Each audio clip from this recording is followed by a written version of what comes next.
Por que eu estou tão animado com as small caps dentro da minha carteira?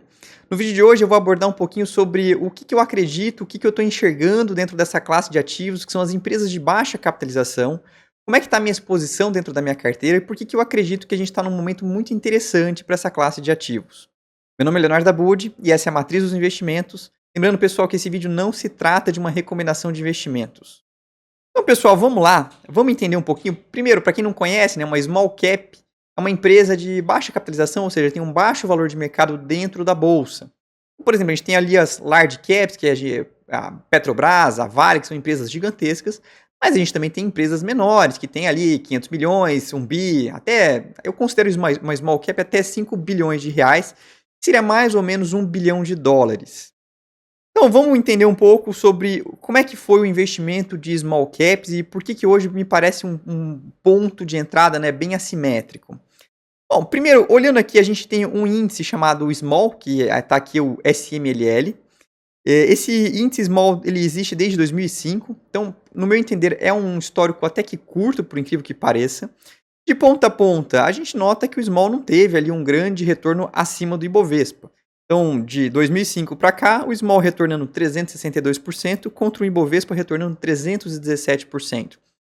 A gente tem sempre que lembrar o seguinte, né? Existe uma percepção de que as empresas small caps, elas são mais arriscadas. Nem sempre é assim. Eu entendo que quando você tem uma empresa pequena, mas que é bem tocada, que tem um baixo nível de endividamento, que tem um negócio bom, para mim, eu entendo que ela tem menor risco do que uma empresa grande mal gerida. E a gente sabe que tem muita empresa que, apesar de ser grande, ela é mal gerida. Só que um fato, a gente não pode discutir muito, é que as small caps, na média, elas são mais voláteis do que as large caps. Por conta disso, o ideal seria que a gente tivesse um retorno melhor do que investindo em large caps, ou seja, a expectativa é que a small cap deveria retornar na média mais do que uma large cap pelo risco que a gente está correndo adicional. De fato, quando a gente olha aqui, teve um retorno acima do Ibovespa, mas no meu entender não foi nada absurdo. 362 contra 317, isso aqui ao longo aí de 17 anos. Quebrando um pouco os períodos, a gente começa a notar ali algumas coisas nas small caps. Então, primeiro a gente pega aqui a crise de 2008.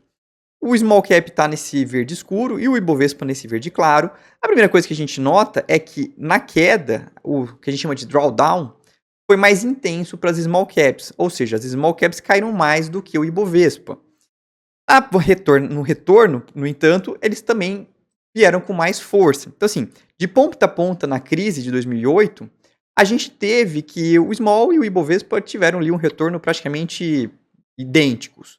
Mas, na pior fase, o Small caiu bem mais, e na fase boa, o Small acabou subindo mais, até para compensar. Então, isso aqui é uma dinâmica que eu enxergo que não é só no Brasil, a gente já viu alguns estudos nos Estados Unidos, em alguns outros países envolvidos, isso aqui é muito comum. Quando a gente tem a maior aversão a risco, as small caps tendem a sofrer mais. E também quando a gente tem um período de bull market, como a gente chama, né? Então aquele período de bonança, as small caps tendem a performar melhor do que as large caps. Então, como eu comentei aqui na retomada da crise, a gente nota, então assim, isso aqui é de começo de 2009 até o final de 2009, a gente nota aí que o small cap, né, o índice small, teve uma performance consideravelmente melhor do que o Ibovespa. E como é que foi ali no período Dilma? Que eu acho que esse é um período que foi bem impactante para as ações, né? Esse foi um período muito difícil, a gente passou ali mais ou menos 6 anos em que as ações tiveram um retorno nulo, no mínimo, até mesmo negativo, e quando a gente considera a inflação, então, foi um retorno muito pior do que isso. Bom, olhando aqui para esses dois indicadores, né, esses dois índices, a gente nota primeiro que o Small Caps, ele segurou até 2013, mais ou menos.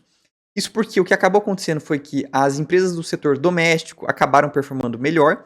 A gente viu, logo depois de 2013, ali, as empresas de commodities, por exemplo, começaram a sofrer um pouco por conta da queda no preço das commodities. Mas a gente nota que de ponta a ponta, de novo, o Small acabou voltando para dentro do Ibovespa, né? O Small acabou voltando ali para o que o Ibovespa entregou. Assim, de ponta a ponta, os dois tiveram um retorno muito parecidos.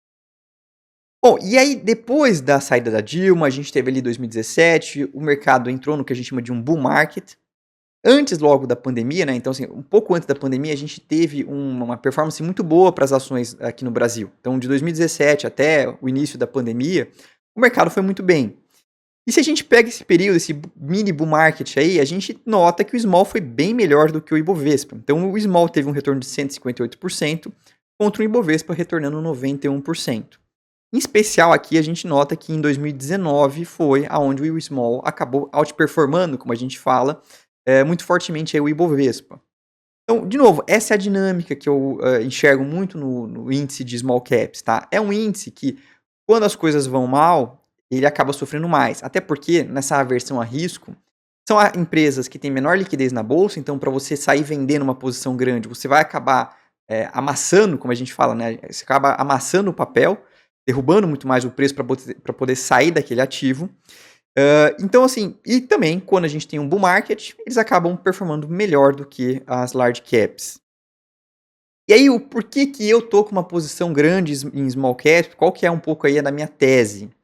Primeiro, o índice small caps nesse último ano, ele tem um retorno de menos 1%. Então, até ontem, mais ou menos, a gente tinha aí um retorno de small caps de menos 1%, enquanto que o Ibovespa teve um retorno de 14% no ano. A gente nota, então, que teve esse descolamento entre o small caps e o Ibovespa. O que a gente nota também é que ao longo desse ano, né, 2022, um ano de eleição, um ano complicado, em que a gente está com juros altos, a Selic está lá em 13,75, o que tem puxado muito o Ibovespa ainda são as empresas de commodities e também muito fluxo estrangeiro. Então, os gringos têm olhado para o Brasil de uma forma diferente, a gente sabe que o Brasil tem os seus problemas, mas olhando um pouco para o mundo como um todo, a gente tem ali uma Ásia bem complicada com a China, a bolsa chinesa voltou aí para os patamares de 2009. A gente tem também alguns países emergentes, como por exemplo Rússia, leste europeu, todos eles com problemas na guerra. Europa, idem. O Brasil está, vamos dizer assim, não está tão ruim na foto, no relativo. Atraiu bastante o fluxo estrangeiro. Então a gente nota que o Ibovespa tem sido bastante sustentado aí pelo fluxo estrangeiro. No entanto, as small caps elas não atraem esse fluxo estrangeiro. O que puxa muito o fluxo para as small caps ainda são os investidores locais. E aqui a gente nota, por exemplo, né, são os fundos de ação, e a gente nota que no último ano teve muito saque, teve muito resgate dentro dos fundos de ações. Isso porque o investidor local ele tem buscado fugir da bolsa e tem ido para a renda fixa. Com uma taxa de juros de 13,75, a gente sabe que tem muita gente que vai acabar voltando para o CDI. Então, acabou sendo muito convidativo para as pessoas investirem em algum tipo de CDB, alguma coisa nesse sentido. Estava pagando um patamar elevado de juros.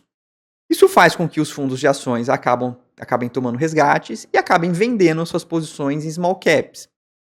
Na outra ponta, como eu comento, né, o investidor estrangeiro aumentou a aposta na B3. Então, depois da vitória do Lula, a gente teve mais um fluxo estrangeiro entrando na bolsa. E quem foram os vendedores disso? Foram os fundos locais e pessoas físicas. Os fundos locais, a gente precisa entender que muito disso aqui é resgate de pessoa física. Então, o fundo ele precisa honrar com o resgate, ele vai ter que sair vendendo. Mesmo se o gestor achar que a ação está barata, ele não tem opção. Ele toma um resgate, ele vende as posições da sua carteira para honrar os resgates. E aqui, para mim, é onde eu acho que a gente está num ponto interessante. Então, primeiro, as small caps elas são muito ligadas com a taxa de juros. Aqui eu trago para vocês os juros longo, tá? Então, o que a gente chama de DI 2025. E na outra ponta, em laranja, a gente tem aqui o índice small. E você pode notar que existe uma correlação muito negativa.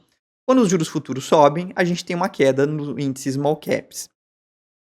E não tem como fugir muito, a nossa Selic, a gente teve um aperto monetário violento depois aí da pandemia. Então a gente chegou a ter uma Selic na casa aí dos 2,5%. E rapidamente, com a inflação voltando, a gente levou a nossa Selic aí para casa dos 13,75.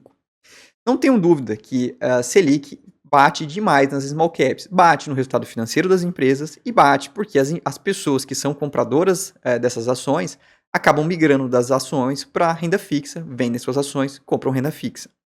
O que eu noto hoje que para mim 13,75, ao que tudo indica, já atingimos o pico da Selic. Não sei quando a gente vai ter uma queda na Selic, mas me parece que a tendência agora é mais chance de cair do que de subir. E, de novo, quando a gente tem essa inversão, a gente acaba tendo um impacto muito positivo para as small caps, como aconteceu, por exemplo, ao longo do ano de 2018 e 2019. Selic para baixo e as small caps performando muito bem. Pessoal, antes de continuar, eu quero lembrar para vocês que quem não se inscreveu ainda no canal, que se inscreva aqui no canal, que ativa o sininho, que deixa o like, que ajuda demais o nosso canal. E comentem se vocês têm small caps, se vocês gostam dessa classe de ativos. E, obviamente, se vocês gostaram também do vídeo. Mas, enfim, continuando aqui com o nosso vídeo sobre as nossas small caps. Como é que está a minha carteira hoje em relação a essa classe de ativos? Bom, hoje eu estou com uma posição de 75% da minha carteira de ações alocada em small caps, 11% nas mid caps, que aqui eu coloco as ações entre 10 e 25 bilhões de reais, e 14% nas large caps. Então, a minha grande posição é em small caps hoje. De novo, é onde eu enxergo uma oportunidade interessante. E também, pessoal, lembrando, é uma classe de ativos mais arriscada, mais volátil. Então, assim, você tem que ajustar o tamanho da sua carteira. Isso daqui é a minha carteira. Você tem que ajustar o tamanho da sua carteira de acordo com a sua necessidade, de acordo com o seu perfil de risco.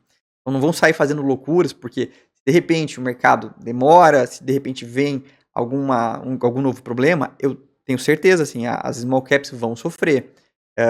Então, tomem cuidado, acertem o seu perfil de risco em relação a isso.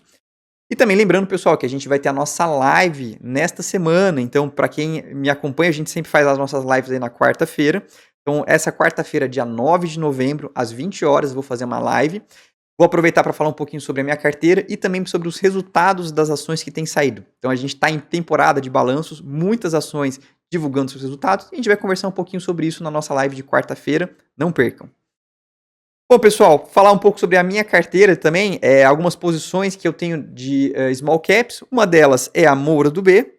Já falei um pouquinho sobre essa posição na minha carteira. É uma small cap, é uma construtora.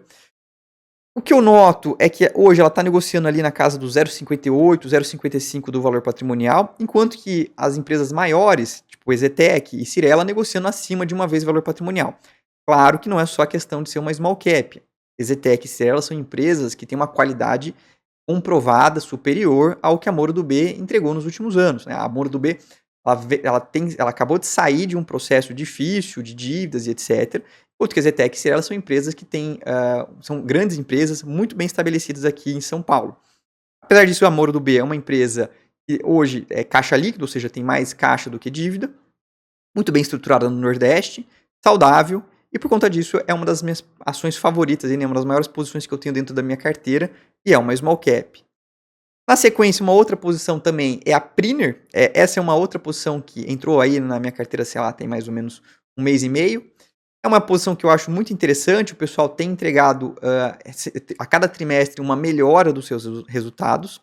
Divulgaram uma prévia operacional do terceiro trimestre, eu achei a prévia operacional interessante. E eu acho que é uma posição para mim ali que traz uma boa assimetria de relação risco-retorno. Eu acredito que, a depender do que eles vão entregar pelas minhas contas, é uma empresa que está barata e por conta disso eu tenho na minha carteira. E lembrando, pessoal, que essa minha carteira, nada disso se trata de uma recomendação de investimentos. Outro ponto também que a Priner, quando a gente compara ela com a Mills, que é uma outra empresa maior, não é uma large cap, mas é uma empresa consideravelmente maior que a Priner. Inclusive a Priner é um spin-off, ela nasceu dentro da Mills. E o que a gente nota aí que ao longo desse ano, a Mills está subindo aí 130%, enquanto que a Priner praticamente de lado ao longo desse ano. De novo, eu sei que a Mills tem entregado um pouco mais, mas a Priner também tem entregado resultados muito interessantes. E uma coisa que eu acho é que ela tem sofrido um pouco, justamente por ser uma small cap. Bom, pessoal, espero que vocês tenham gostado desse vídeo. De novo, não se esqueçam de se inscrever, de ativar o sininho, de deixar o like aqui, porque ajuda demais. Espero que vocês tenham gostado do vídeo e a gente se vê no próximo. Tchau, tchau.